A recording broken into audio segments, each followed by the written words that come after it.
Okay, everybody, here we go. It's me, Gregory Mannarino. Friday, December 29th, 2023. Do you realize that this is the last trading day of the year? That's true.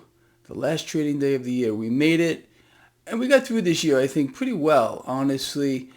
And we have one heck of a year to look forward to. I can promise you that. So anyway, yes, this is my pre-market report. I want to cover a few things with you. Mostly, I want to talk about gold and silver, commodities as well. And the reason for that is yesterday, when I put out my calls moving into next year, it seems like some of you took exception and even got angry about what I said with regard to gold and silver. And look, I'll cover that in just a minute. Let's start off with the setup for the market this morning. All right. So stock futures right now are slightly in the red, pointing towards a lower open. Trading doesn't start for about an hour and a half from the time I am doing this lovely blog here. 10-year yield pretty much stable. It's not moving around too much.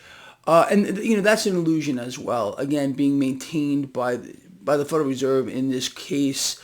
The market wants to see stability here. Even though liquidity is drying up, the system is literally coming apart. But there is a massive effort right now going into maintaining the illusion of stability in the debt market. And that's going to turn around pretty rapidly at one point. But they're not done by a long shot. And we can expect more rigging in the debt market beyond anything we've ever seen before. I've covered this a lot as of late. Okay, well, with that said, let's look over here at the dollar. The relative strength of the dollar today, flat this morning, pre-market, and this phenomenon of currency destruction on an incredible scale is going to play out much greater next year. As central banks are attacking their own currencies, bringing them down, only to issue in their new coordinated tokenized digital system. I don't believe we're going to see that system yet. They need to dismantle the current system first, but we again are in a presidential selection cycle. And I believe, again, with a very high degree of certainty, that the illusion of the market is going to be maintained until the selection actually takes place. All right, now with that, you got gold and silver this morning under pressure. You got cryptocurrencies relatively flat. You got crude oil, a little rebound off after yesterday's sell-off, and there's something crazy going on over there. People have covered this as of late. Goes beyond Wango Tango, Contango. This is a pump and dump scheme in my view. I've been hearing from a lot of current oil traders out here, and they're like, Greg, I've never seen anything like this before. Neither have I. This is very unique, and again, it just plays right into what I believe. This is it's being manipulated, but again, that's okay. Let them play their games. We're going to play ours. In the grand scheme of things, I don't think we can possibly be beaten. So that's the setup for the market this morning. Now let's talk a little more, people.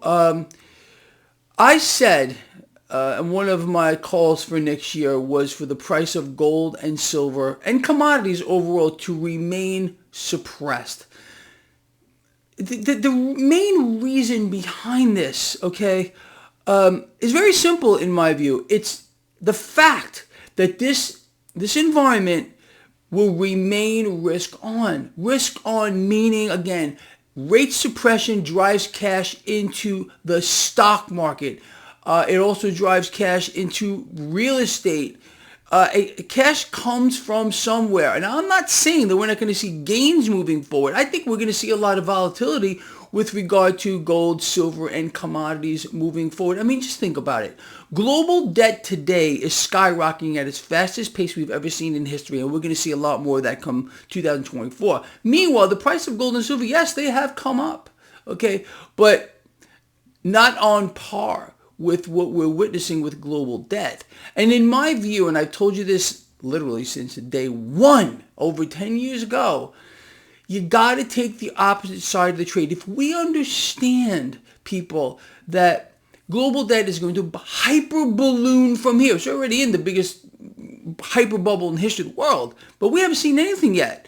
and this is, of course, massively inflationary, what do you want to do? You got to look for assets that are massively suppressed right now because this is going to turn around. So again, look, in case you haven't noticed over the past, I don't know how many freaking years you want to go back, I don't make calls on the price of gold and silver where I think they're going to be because I don't care. I don't care in the shorter run. There are people who just don't understand it. They think, okay, Greg is saying that we should invest, and this is just my opinion. You should always do your own research here, in hard assets, in gold and silver, and maybe gain exposure to a broad basket of commodities, which I've put out at least 3 or 4 newsletters free for every single one of you. Link in the description of this video to my free newsletter on exchange-traded funds, which will give you exposure to a broad basket of commodities. I think this is important, okay? Anyway, so with that, like I said, I don't say, look, I get it. There's a lot of guys right now with YouTube channels, pretty big ones too, calling for gold and silver to explode next year, but explode higher next year. But why? You must look at the drivers. Of course, currency is going to be destroyed as we move forward. Further currency destruction as central banks strip the purchasing power of their currencies away. You know that. That's what they're going to do. Period. The end. But the rigging here, the manipulation that's going on to keep the prices suppressed is going to continue. Again, understanding that when we are talking about commodities in aggregate, especially gold and silver here, it is the paper derivative that is driving the price action. It's not real. There's no price discovery. But if we know that allows you and I to take a position here in massively suppressed assets. Let them, how many times have you heard me say, let them play their games, we're going to play our games. We are holding gold and silver, gaining exposure to commodities, even cryptocurrencies in my view, for the long run. Eventually, the debt bubble is going to burst with such ferocity. Again, this is not going to be by accident. This is central banks who are deliberately going out of their way to hyperinflate the debt bubble because they got to bring the current system down so they can have a public outcry on an epic scale. People on their knees begging for help from the government, and the government is the central banks. It's astonishing to me how many people still believe in a system that's dead. It's unbelievable. They think that the world is actually run by presidents, kings, queens, monarchs, or dictators. They don't understand that it's central banks who control it all. They control the economy, they control the markets, they control the financial system, and they even control the flow of information. They are in full control. This has been their goal since their inception. You understand that? People, don't take my word for this. Do your own research on central banking. The real reason why central banks were created isn't to establish some kind of a free system. It's a system which they control. If they control the economy, if they control our modes of transaction, you remember, you can't transact in anything but a central bank currency, according to Pocahontas. You know what I'm talking about here. You can't be in cryptocurrency because they're used for terrorist funding. They're used for drug funding. But the dollar, no, I guess it's not, as we all know. The U.S. dollar still remains the #1 currency funding terrorism and funding drug transactions. But you can't know that, and she will not tell you that. And there are a lot of other so-called representatives here jumping on the bandwagon with this. Again, they work for the central banks. Anyway, let me get back on track here. You and I are holding gold and silver and even, copper, okay? Because we understand where this is eventually going to go. Meltdown in the debt market just means cash is going to move out of the debt market, out of the stock market, and into commodities and into cryptocurrencies and into artwork and musical instruments and classic cars. It's going to go, it's already happening here. You look at the prices that are currently being paid for, let's say, vintage instruments, for artwork and classic cars. It's out of control. Okay, this mechanism is already playing out, but we haven't seen anything yet. Again, as we move forward here.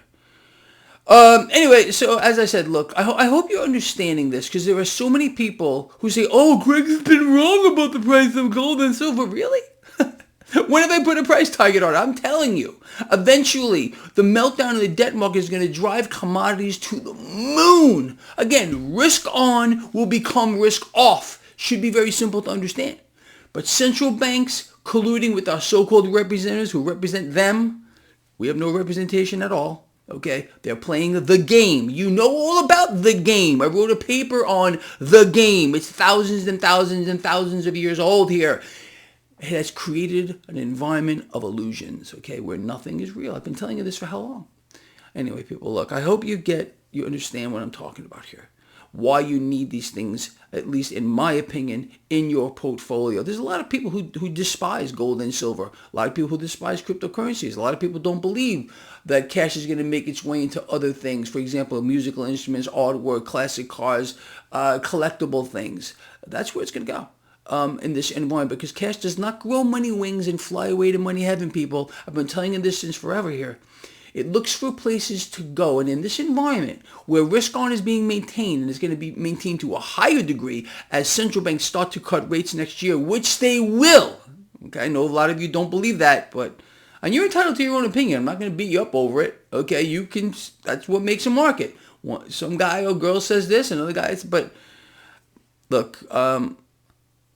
Again, you're entitled to your own opinion on all this stuff here. But I want you to think about what I am saying and what's being set up here. Verify everything I tell you. Don't believe anything I say at face value. Okay? Just ponder these things, do your own research, and come up with your own conclusions here.